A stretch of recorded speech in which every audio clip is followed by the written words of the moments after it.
Salut les amours! Alors j'espère que vous allez toujours bien depuis ma dernière vidéo. Alors vous n'êtes pas sans savoir que je suis en coiffure protectrice depuis 3 semaines.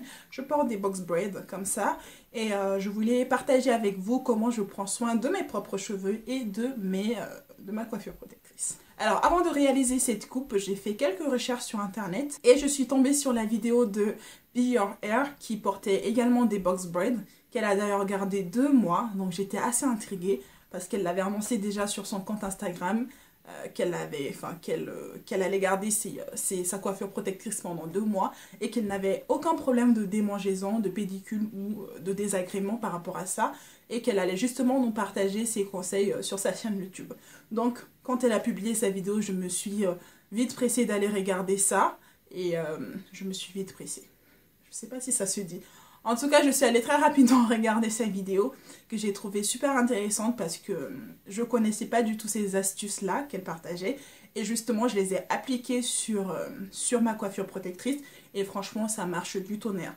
Donc, je me dis que forcément, il y a des personnes ici qui ne suivent pas sa chaîne. Je vous conseille d'ailleurs de la suivre et qui ne sont pas au courant de cette astuce-là. Donc, je voulais partager ça avec vous. Alors, donc, ça fait 3 semaines que je porte des box braids que j'ai réalisé dans un salon de coiffure à Caen. Mais si vous êtes sur Paris, vous pouvez totalement aller chez Daba Coiffure qui est très très bien aussi. J'ai utilisé 4 paquets de mèches classiques pour faire les braids. Et franchement, c'est pas lourd, c'est parfait, ça me convient totalement. Pour prendre soin de mes cheveux, de mon cuir chevelu et de ma coiffure protectrice, tous les matins, je vaporise mes cheveux avec un petit mélange. Donc c'est là où intervient la recette de Be Your Hair. Justement, elle expliquait que l'hydrolat d'ortie était top pour assainir le cuir chevelu, pour favoriser la pousse et arrêter complètement les démangeaisons et les problèmes de pédicule. Donc c'est ce que j'ai fait. Donc je prends de l'hydrolat d'ortie que je mélange avec 2 huiles essentielles. Il me semble qu'elle utilisait dans sa vidéo 4 huiles essentielles, mais moi j'en ai que 2 chez moi. Donc d'abord c'est l'huile essentielle de tea tree et l'huile essentielle de bain Thomas. Ces huiles essentielles là et l'hydrolat d'ortie, vous pouvez les trouver sur le site de Aromazone. Je vous mettrai le lien en barre d'informations. Donc c'est ce que j'utilise. Je mets de l'huile essentielle, non, je mets de l'hydrolat d'ortie dans mon vaporisateur et je mets 5 gouttes de tea tree oil, donc de l'huile essentielle de tea tree, et je mets 5 gouttes d'huile essentielle de bassin Thomas que j'aporise sur mon cuir chevelu tous les matins. Ça c'est l'étape obligatoire. J'ai essayé de faire ça le soir, mais je pense que c'est pas une très bonne idée parce que après je mets mon bonnet en satin wax et l'eau que je viens de vaporiser n'a pas le temps de sécher pendant la nuit parce que j'ai complètement emprisonné mes cheveux dans mon bonnet.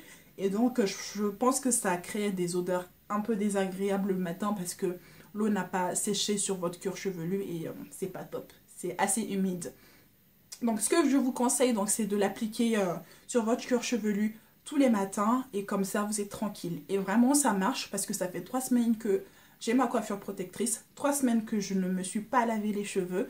Voilà, c'est pas cracra du tout parce que je n'ai pas de problème d'odeur, je n'ai pas de problème de démangeaison, je n'ai pas de problème de cuir chevelu sale.